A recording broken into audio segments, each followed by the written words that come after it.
I want to thank you for joining us again for another episode of Sermon Highlights. And today I'm here with Sister April Smith. I want to thank you for joining us, just giving us the highlights, the main points of the message that you brought to us today. And the topic was the great cover-up. Yes. The great cover-up. And we're dealing with the overall theme of domestic violence, right? We are. Why did you choose that topic?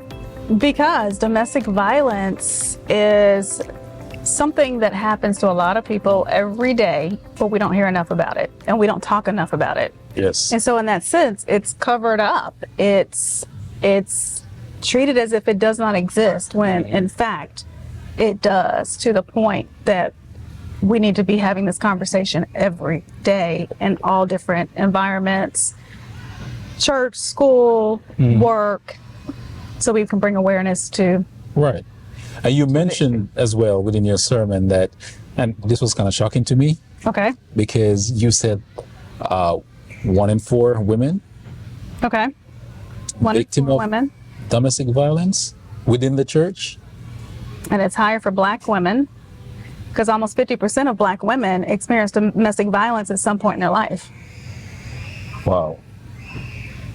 So I've seen what you're doing and you're bringing awareness here.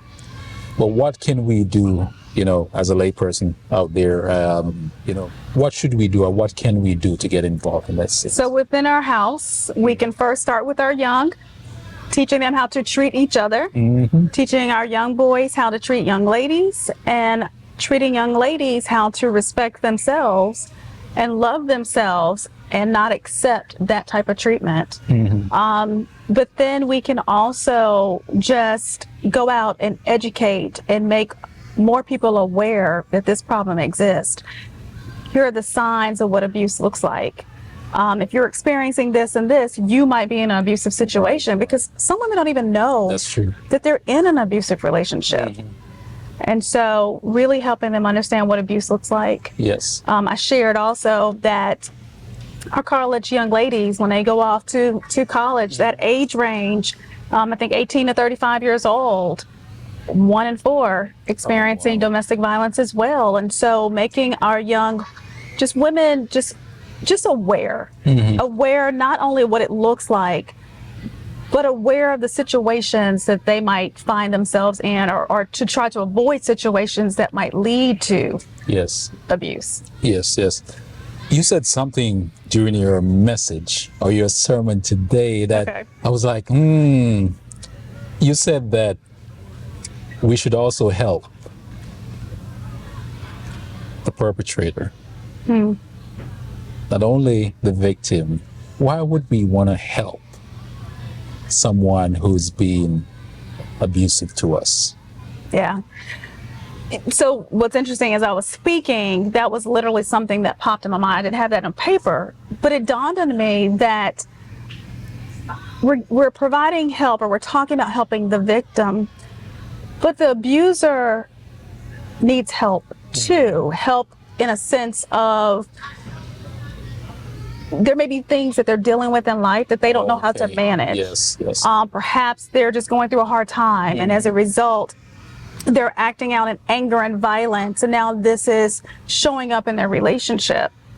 And so how can we support them? That's why I think it's so important in churches, if you have a men's ministry, having a group where men can come together and they can share what they're going through. I think men are taught to kind of internalize their feelings, and that sometimes then is released as anger. And so I think those are ways that we can support abusers, or people who may very likely become an abuser if they don't have help or those things in place to prevent it. And so that's what I was saying. Makes sense. Yeah. Makes sense. It makes sense, because you can, by helping the abuser, you may save someone else down the road from becoming a victim of domestic violence too. So it does make sense when you put it like that, and you kind of well, and I even also talked about that intergenerational curse, or this learned behavior that a child may witness their parent do. Right. And then they grow up thinking that's how you treat someone. And so I think the church can still support a person even if they find themselves in a situation where they're abuser, and helping them realizing that no, that's not how you love on someone. God loves you.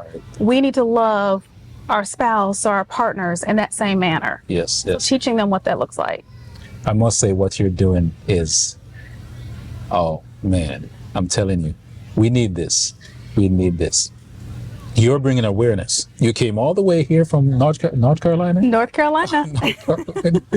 And I must encourage you to keep on traveling and just spreading the word, make it known.